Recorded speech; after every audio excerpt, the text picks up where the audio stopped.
ना बापा पुओं जीवन नहीं जगतपुर शिखरपुर को संयोग कर महानदी ब्रिज उपरे मर्मन्तुद सड़क दुर्घटना घटी बापा माँ और 5 वर्षर पुओ बाइक रे जाउथबा बेले एक अजणा गाड़ी धक्का दे फेरार हो जाइथिला। दुर्घटना रे बापा पुओंकर घटनास्थल मृत्यु होईछि। स्वामी और पुओं को हराई माँ पागली प्राय हो जाइछि। पुलिस घटनास्थल पहुंची तदंत करुछि। दुर्घटना केमिति घटला अधिक सूचना देवाई कटक रिपोर्टर जय महांती जोड़ी। जय, जो दुखद खबर आसी महानदी ब्रिज उपर मर्मन्तुद सड़क दुर्घटना कौन कहुच्छी कि भाव में दुर्घटना घटला?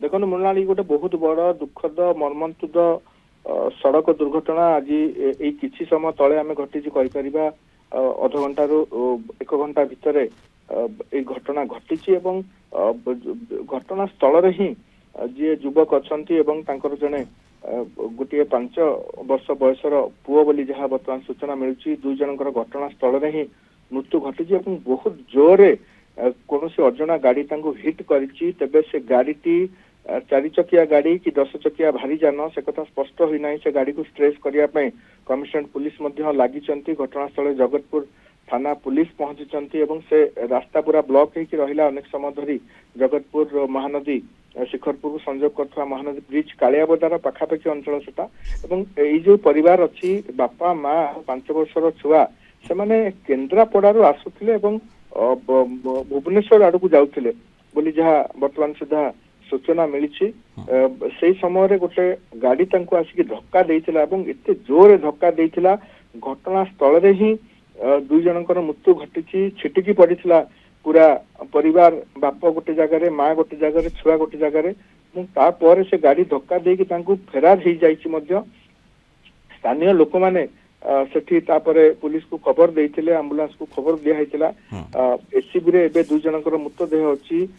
जातीय राजपथ रे बेपरुआ गाड़ी चालना एवं ओवर स्पीड ड्राइविंग जो रही जी अनुमति रही जी बेगर चलवा कथा ताठार यथेष्ट अधिक बेगरे लोक मैंने गाड़ी चलाउचंती जहाँ फल कि ए प्रकार सड़क दुर्घटना बारंबार घटुची जो भली धक्का देइची से बाइक को कौन सी गाड़ी निश्चित भाव में अनुमान करा हुए तो 100 रु अधिक स्पीड रे से गाड़ी थी बहुत जोर हिट करिची। वर्तमान पुलिस चेष्टा करुच्ची विभिन्न जगार हाईवे अथॉरिटी सहित जोगाजोग रही जो जगह सीसीटीवी लगी से गाड़ी कहार किए चलाउथिले केते स्पीड रे जाउथला ए सब कथा को पुलिस एबे तार तदंत परिसर माने प्राथमिक भाव में केउ गाड़ी माड़ करिछि से कथाटी मध्य आसीबा दरकार। घटनास्थल प्रतिक्रिया केमती रही कौन से प्रकार अप्रीतिकर स्थिति उत्पन्न होता कि घटना पर?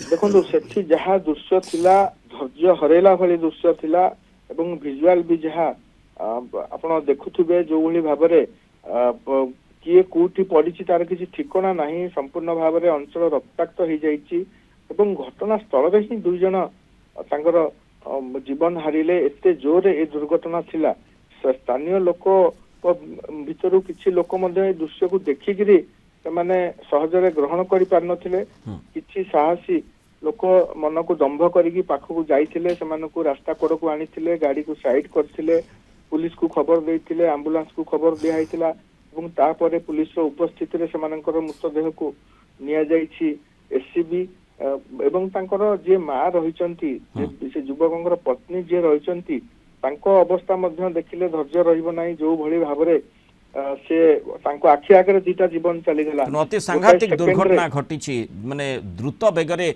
गाड़ी चालना अर्थात जो भली भाव में बाइक रे माने तिनिहे जाउथिले सेही समय रे अजणा गाड़ी आसी धक्का देइथिला जोथिपाई वर्तमान पर्यंत सूचना मिली पारि नाही केउ गाड़ी धक्का देइछि कहार से गाड़ी एवं जो भली आपण देखुछंती कि भली पुओ को हरई माँ पागली प्राय हो जाइछि। तेणु दुर्घटना बापा पुओं जीवन नहीं जाइछि। जगतपुर शिखरपुर को संयोग करथवा महानदी ब्रिज उपरे एभली मर्मन्तुद सड़क दुर्घटना घटी। बापा माँ और 5 वर्षर पुओ बाइक रे जाउथवा बेले अजणा गाड़ी धक्का दे फेरार हो जाइछि। गाड़ी को वर्तमान खोजा जाउछि केउ गाड़ी ए प्रकार दुर्घटना घटी। जय महांती धन्यवाद सूचना आम सहित रही।